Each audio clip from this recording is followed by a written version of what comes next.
اس سے وہ منہ پھیر لیتے ہیں۔ کہو کہ بھلا تم نے ان چیزوں کو دیکھا ہے جن کو تم اللہ کے سوا پکارتے ہو؟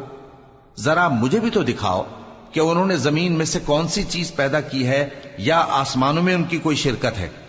اگر سچے ہو تو اس سے پہلے کی کوئی کتاب میرے پاس لاؤ، یا تمہارے پاس علم انبیاء میں سے کچھ ہو تو اسے پیش کرو۔ اور اس شخص سے بڑھ کر کون گمراہ ہو سکتا ہے جو ایسے کو پکارے جو قیامت تک اسے جواب نہ دے سکے اور ان کو ان کے پکارنے ہی کی خبر نہ ہو۔ اور جب لوگ جمع کیے جائیں گے تو وہ ان کے دشمن ہو جائیں گے اور ان کی پرستش سے انکار کر دیں گے۔ اور جب ان کے سامنے ہماری صاف صاف آیتیں پڑھی جاتی ہیں تو کافر حق کے بارے میں جبکہ وہ ان کے پاس آ چکا کہتے ہیں کہ یہ تو کھلا جادو ہے۔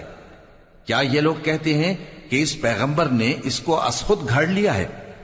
کہہ دو کہ اگر میں نے اس کو اپنی طرف سے بنایا ہو تو تم اللہ کے سامنے میرے بچاؤ کے لیے کچھ اختیار نہیں رکھتے۔